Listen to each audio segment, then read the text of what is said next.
Items on reconsideration, items 12, 13, and 14 are to be continued. Moving to the Assembly third reading file.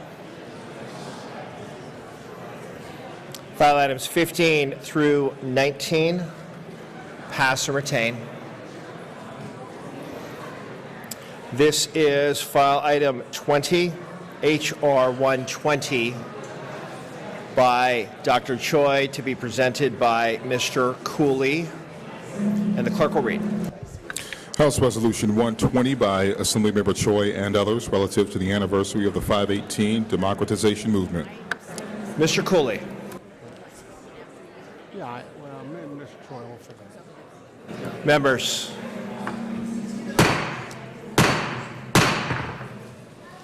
Mr. Cooley, you may proceed.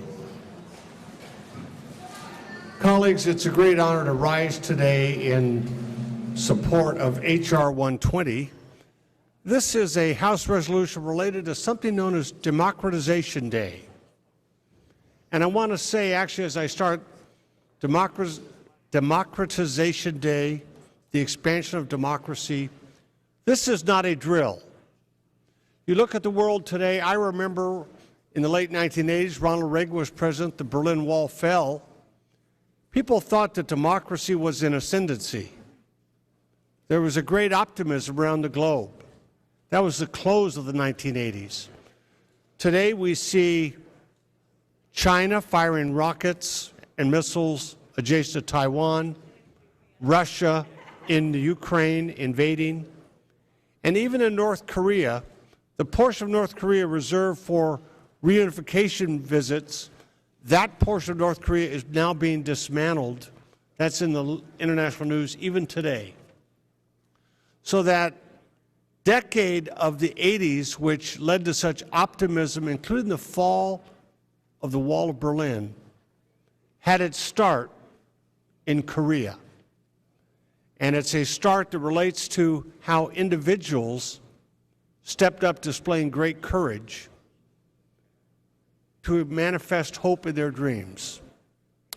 So good afternoon, Mr. Speaker, members. I rise as a proud joint author to present H.R. 120, Democratization Day. I certainly want to welcome and thank our guests in the gallery above us here, who travel from all over California, from San Francisco, where there's a more than a century Korean community present in San Francisco, Los Angeles, and Orange County. Also our guests who traveled here from Korea, dignitaries, officials, and a dance troupe that we enjoyed just an hour ago here in town. All here to celebrate H.R. 120. Throughout history, democracy has often been seen as the ideal standard of government by freedom-seeking people. The Republic of Korea is one known example that achieved its hard-fought democratic status and institutions through conflict, the assertion of human dignity, war, and sacrifice. From threats ranging from dictatorships to military coups, the Republic of Korea had a historic protest against authoritarianism known as the 518 democratization movement. And that means May 18, 1980 was a very important day in the emergence of this movement. The 1980 Gwangju Uprising, where students led a movement against martial law in South Korea and faced violent reprisal, is symbolic of the global effort to achieve self-governance and the brittleness of the foundation upon which democracy is built. The most ubiquitous symbol all over our capital, most state capitals, is this bundle of sticks joined together. And you can't think about what the people of South Korea did to assert their own dignity, students and community, except a very fragile foundation on which to build their future nation. Overbearing and entrenched authorities in 1980 abused their power, persecuting and murdering people. 166 people died as a part of this uprising of May of 1980, which kicked off the decade which led to the fall of the Berlin Wall. The courage and pro-democracy determination we celebrate today created the modern democratic Korea, but the cost included the injuring of 3,139 people, 376 additional delayed deaths, and 54 people missing in action from a civilian event. That's a rarity, a tragedy, but a rarity. The citizens of the city of Gwangju united in passionate belief and courage to risk their lives and show their belief in the value of democracy. The 518 democratization movement has been recognized and praised worldwide, especially in Los Angeles, where support included a young activist who would later become the 44th President of the United States, Barack Obama. Thank you very much. I urge an aye vote on this measure as it comes. Thank you, Mr. Cooley. And Dr. Choi, you too are recognized. Thank you, Speaker, and Member Ken Cooley for the presentation. I also rise in support of H.R. 120. I'm truly honored to speak on this very important measure today. This is a very memorable and emotional occasion, not only to many Korean Americans in the state, but also throughout the country and even for the people of Korea. The people of the Republic of Korea suffered their two most notable and historic sacrifices to achieve today's democracy in Korea. During the 419 we call 419 April 19th, a student uprising in 1960 against the ruling party's corruption, and the O-Il-Pal May 18th democratization movement in 1980 by the people of Gwangju against military government brutality. The movement has made the city of Gwangju as a mecca of democracy, instilling the sense of hope for the entire country of South Korea at that time. The fruits of the sacrifices have resulted in one of the most successful president-centered democratic government system in the world, not a kingdom or a one-man dictatorship.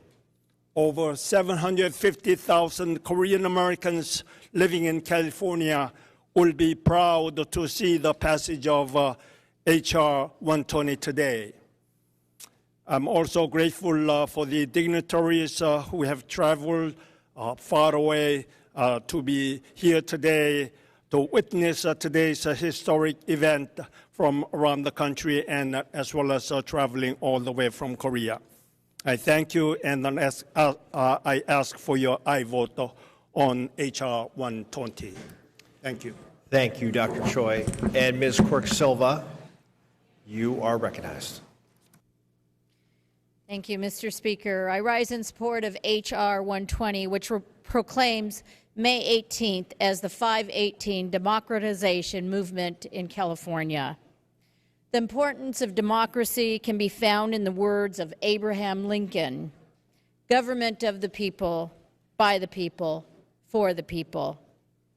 The uprising began on May 18th in 1980 after a group of local pro-democracy students who were demonstrating against the government were brutalized by government troops. This sounds familiar, doesn't it? We don't have to look too far, because today's history shows us what's happening in Ukraine and, as was mentioned, Taiwan. After several days of violent clashes between citizens and government soldiers, hundreds of people had been killed or imprisoned. However, the event further strengthened the resolve of the Korean people and helped galvanize a movement that ultimately led to the democratization of the country. I have the huge honor of representing a growing Korean American community. And we know that they know this history well. We know that not only do the Korean Americans stand up for democracy, but we do too here in America, and that we share. We know that democracy is fragile. It must be protected, and we know that that is our jobs as Americans, and the Korean Americans have fought so bravely for this. With that, the May 18th uprising is a cornerstone for civilians to set themselves free from being subjugated to a political power. That pivotal moment many watch throughout not only Korea, but throughout our country and other countries. Today, I ask you to stand and join over 600,000 Korean Americans who live in California and over 2 million who live in the United States, and honoring those brave citizens that sacrificed their lives to help ensure democracy and freedom for the Korean people. Please join me in supporting H.R. 120. Thank you, Ms. Quirk-Silva. Seeing no other members seeking recognition, Mr. Cooley, you may close if you wish. Yes, Mr. Speaker and members, I thank you for your time, and I ask for an aye vote and ask that the roll be opened to provide for co-authors to join in the vote. Thank you very much. The roll will be open for co-authors on the resolution. Clerk will open the roll. Members, this is for co-authors on the House resolution. This is for co-authors. This is for co-authors on H.R. 120.